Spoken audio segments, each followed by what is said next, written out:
الله إلا إذا دعوت إلى التوحيد.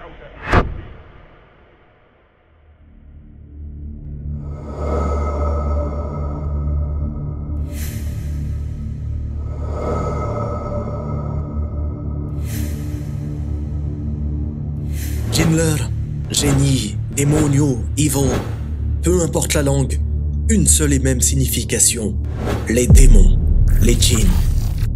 Peu de religions en parlent, et nombreux sont ceux qui n'y croient pas. Pourtant, le créateur de l'univers, Allah, subhanahu wa ta'ala, a nommé par le terme El-Jinn une sourate dans son livre sacré, le Coran. Ceci afin de mieux nous prévenir, de mieux connaître leur nature, et de ne pas prendre à la légère ce sujet. De nombreux mangas, films ou séries érigent comme héros des démons et des djinns. Ceci a pour conséquence néfaste de banaliser cette réalité en donnant une image positive de ces créatures, comme dans le célèbre dessin animé Aladdin et la lampe magique. Mais aussi pour conséquence de décrédibiliser ce sujet en nous faisant croire qu'il ne s'agit que de science-fiction. Mais sachez que les djinns ne sont sûrement pas de la science-fiction. Ils sont bel et bien réels, et présents sans même que nous nous en rendions compte. Le monde des djinns est un monde à part, parallèle à celui des humains et des anges, que peu de gens connaissent.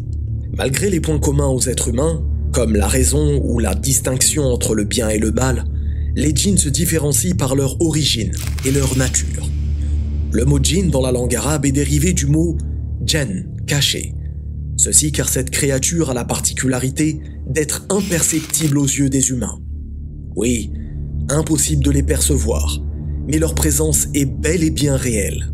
Allah subhanahu wa ta'ala nous informe d'ailleurs dans le Coran, « Il vous voit lui et ses suppôts, d'où vous ne les voyez pas. » D'où l'importance de connaître leur nature, leurs objectifs, et l'importance de savoir comment s'en prémunir. Mais de quoi sont-ils faits? De lumière? D'argile, de fumée? Non. Allah subhanahu wa ta'ala nous informe dans le Coran qu'ils ont été créés à partir de feu. Dans la sourate Ar-Rahman, il est dit « Et il a créé les djinns de la flamme d'un feu sans fumée ». D'après l'exégèse d'An-Nawawi, rahimahullah, la flamme d'un feu sans fumée signifie la partie ardente de la flamme mêlée à la noirceur du feu. Oui, aussi vrai que l'être humain a été créé d'argile et que notre corps est composé de 60% d'eau, les djinns, eux, sont faits de feu. Beaucoup se diront, mais comment les djinns craindront-ils l'enfer et le feu de l'enfer si eux-mêmes sont faits de feu?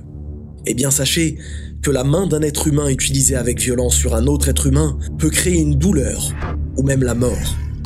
Que dire donc de la violence du feu sur le feu, qui lui-même change de couleur en fonction de sa température, qui reste jaune entre 400 degrés et 1000 degrés, et qui est bleu au-dessus de 2000 degrés. La réalité est que notre esprit est limité, tout comme notre ouïe ou notre vision. Ceci doit nous pousser à méditer sur le caractère unique de notre Créateur, en l'unifiant à Tawhid, car il est bien au-dessus de tout cela. Il faut aussi savoir que selon leur façon d'être, plusieurs appellations particulières leur sont données en langue arabe. Ifrit pour le djinn violent, Shayatin pour ceux qui se comportent mal, etc. Maintenant que nous savons de quoi sont faits les djinns, intéressons-nous à leur apparition. Quand ont-ils été créés? En même temps que les êtres humains? Après les êtres humains? Non. Allah subhanahu wa ta'ala nous informe à travers une multitude de versets que les djinns ont été créés avant les êtres humains, au point où ils habitaient la terre avant même qu'Adam alayhi salam ne soit créé. Allah subhanahu wa ta'ala nous informe au verset 26 et 27 « Nous créâmes l'homme d'une argile crissante, extraite d'une boue malléable, et quant au djinn, nous l'avions auparavant créé d'un feu d'une chaleur ardente. » Ces créatures commettaient le désordre sur terre et répandaient l'injustice. D'ailleurs, à la création de Adam alayhi salam, les anges dirent « Vas-tu mettre sur terre celui qui sème le désordre et répand le sang ?» en parlant des djinns. D'après Abdullah ibn Amr radiyallahu anhu, les djinns peuplaient la terre 2000 ans avant la création de Adam alayhi salam, et ils y faisaient couler le sang. Quant à leur apparence et description, il est soulignable dans le Coran qu'ils sont dotés de cœurs pour comprendre, de yeux pour voir et d'oreilles pour entendre. D'ailleurs, Allah subhanahu wa ta'ala nous informe dans la sourate Al-A'raf, au verset 179, nous avons destiné beaucoup de djinns et d'hommes pour l'enfer.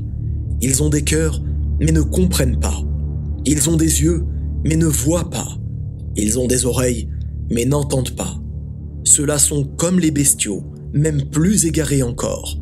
Tels sont les insouciants.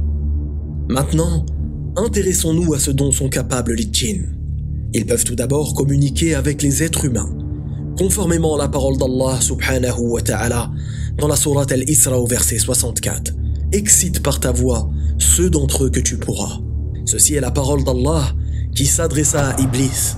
Les djinns communiquent aussi entre eux pour se transmettre des informations erronées des uns aux autres en mêlant une vérité à 100 mensonges. De nombreux récits et hadiths mentionnent aussi leur capacité à se nourrir, à boire ou même à rire et se moquer. Mais nous verrons tout cela en temps voulu, Inch'Allah, dans de prochains épisodes de cette série.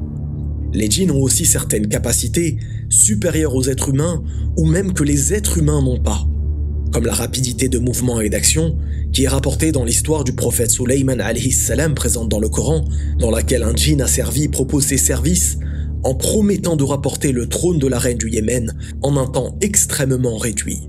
Certains d'entre eux ont même la capacité de se rapprocher du ciel dans le but de tendre l'oreille afin de récolter des informations provenant des anges.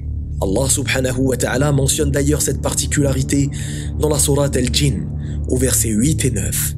Les étoiles filantes que nous observons au ciel, qui en réalité sont des météores enflammés, servent justement à punir les djinns qui se prêtent à cette activité. Les djinns ont aussi des capacités de construction d'édifices, de technicité et d'intelligence, au point où à ce jour, l'être humain se pose la question de la possibilité ou non que des êtres humains aient créé certaines constructions existantes depuis plusieurs millénaires. Des constructions nécessitant des infrastructures immenses, inexistantes en ces temps. Les djinns peuvent aussi prendre l'apparence d'autres créatures en se métamorphosant, en prenant une apparence humaine ou d'une autre créature comme les serpents ou autres. Mais nous y reviendrons aussi dans un prochain épisode, Inch'Allah. Le but de cette métamorphose est toujours d'égarer ou de nuire les êtres humains. Important, les djinns ont aussi la possibilité de prendre l'ascendant sur certains humains, en les possédant ou en entant la personne de façon aléatoire, en la rendant dénuée de raison, en affaiblissant son discernement. De toute religion, les exorcistes ne peuvent renier cette réalité. Malgré tout ce que nous venons d'évoquer, de nombreuses choses nous échappent au sujet des djinns. Nous ne savons par exemple pas quand est-ce qu'ils meurent, combien de temps vivent-ils ou comment meurent-ils.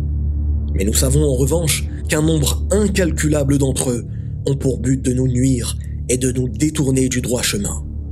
Mais qui donc leur demande de faire de tels actes? Qui est leur leader? Et quel est son objectif? C'est ce que nous verrons, Inch'Allah, dans le prochain épisode du monde des djinns et des démons. Wallahu a'lam, barakallahu fikum, wassalamu alaykum wa rahmatullah.